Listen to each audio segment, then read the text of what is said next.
Hey guys, well, it's a frigid cold day today. It's like, I don't know, 25 degrees right now. Got the old Dodge started up here, getting it warmed up.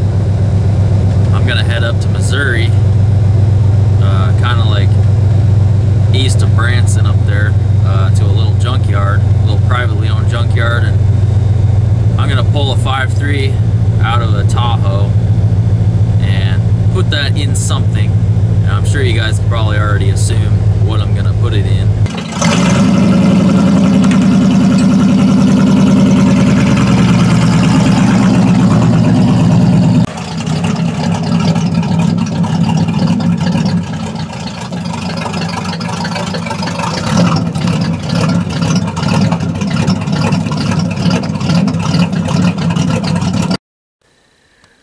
Alright, well, got the 5.3 home.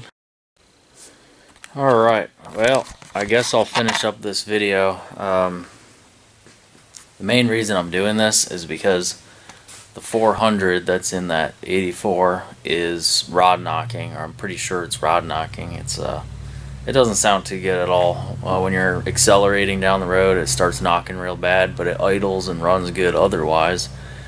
But it would be more expensive to rebuild that engine than everything I need to do the LS swap. So I'm just going to do that. Have the reliability, the better gas mileage. I mean, here's a fun fact: is the 5.3 makes the same power as that 400 does, even though it 400 has bigger, displacement. Don't know how that works, but it does. It makes more power. So, it'd be a nice upgrade. Besides, I'm going to be using the truck a lot. I'm going to be towing with it.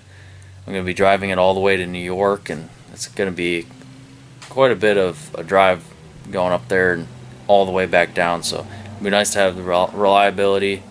So, I'm going to dive right in, and the first thing I'm going to do is build the harness. Now, I've done this a couple more times before, so what I'm going to do is I'm going to make a nice little how-to video. I'm going to try to go in depth a little better than I have in the past. That way help other people out. I've never really made a good how-to video on the harness. It's actually really simple, and I'll try to explain it as simple as possible. And there's a lot of different ways you can do it, but I always take the wires out that I don't need. You can leave all the wiring in there, but my OCD doesn't allow me to leave all that. There's just so many wires that you don't need, and I don't like to leave wires in that I don't need, so I strip the whole harness down and take all the loom off of it first and thin it out and then put loom back on, and it turns out to be a nice harness. Anyway, so you see this engine hoist here. I got it dirt cheap because the cylinder doesn't work. So I ordered a new one, but it came with a leveler, which is nice. I'll definitely put that to use. And this is a 2-ton. I do have an engine hoist, but it's in my storage unit. It's not very helpful when it's 1,000 miles away.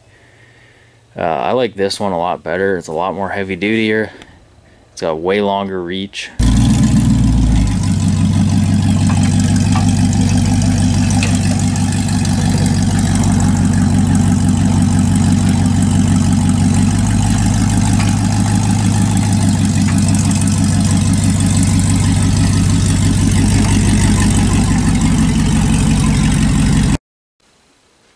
Alright, I got the 5.3 tore down this far.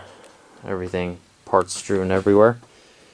And I am going to be replacing all the gaskets on it. Valve cover gaskets, valley pan gaskets, oil pan gasket, rear main seal, all that good stuff. And I think I'm going to pull the balancer. It's not a balancer, it's a crank pulley. I gotta correct myself there. These are internally balanced. And I think I'll take this the front cover off and reseal that. while I'm here. I didn't do it on the 56 Buick, and it's perfectly fine, doesn't leak, but I'll just go ahead and do it. Just looking at the amount of oil on the front of this engine makes me think it might leak, so I'm gonna just go ahead and do it.